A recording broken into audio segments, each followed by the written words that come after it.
It's Elizabeth Pritchard here, talking about how to have a wonderful life.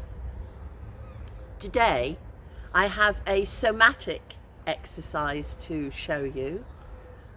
This exercise is going to be done without words, and I'm also relying on the wisdom of the body to lead my actions rather than my head. This is not a thinking exercise.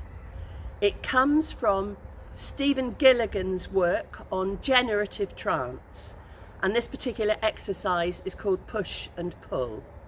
I'm going to show you it, and you can either go along and do it with me as I do it, or just watch and do it yourself afterwards. The instructions will also be below. It's very simple. Okay, so the first thing I'm going to do is think of how I would love to be, how I really want to be, not something I want next week, how I want to be in myself. And I'm going to represent how I want to be with a gesture, with something physical. Okay, so when I think about how I want to be, this comes up first, and then I'm just checking my body now because that came up first, but I can feel a certain tension in my shoulders, so I'm going to drop it a little bit. And then I felt like I was a little bit too far forwards, so I've gone back a little bit with my arms.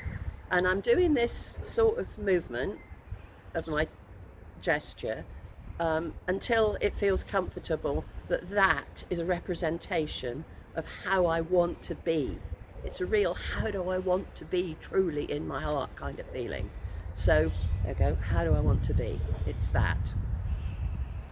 And now I'm going to represent what's restricting me from that, what's holding me back from being that.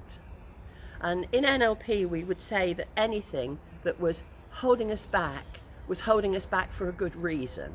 So we need to somehow include that hold back in the future rather than just pretend that it isn't happening.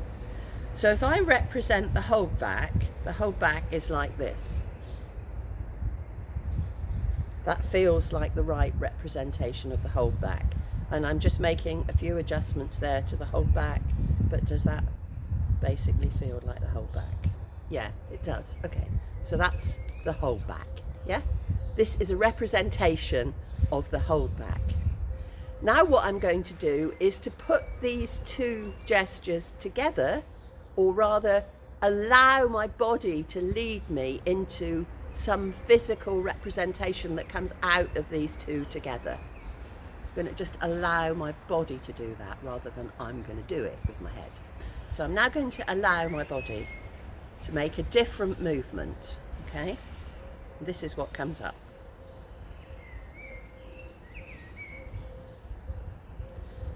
Now what happened to me then was this leading into this allowed my arms to reach higher. From here, from this restriction, my arms went higher than they had without the restriction. So I'm quite excited by that movement. So it's like, there. Feels like if I did that more, it would be even higher. Yeah. It's like a kind of bursting out from my heart. Yeah, very exciting. So I've just done that and I find that exciting. Now, what result is that going to have in my life? I don't know, but the feeling of it is that it's really meaningful. And my expectation is that over the next few days or weeks, I will notice something in myself that feels like that, because I feel like I've got that in me. So my tip or my suggestion for you is that you just try that with no expectation, just do it. Your gesture, of course, might look completely different from mine. That's just mine.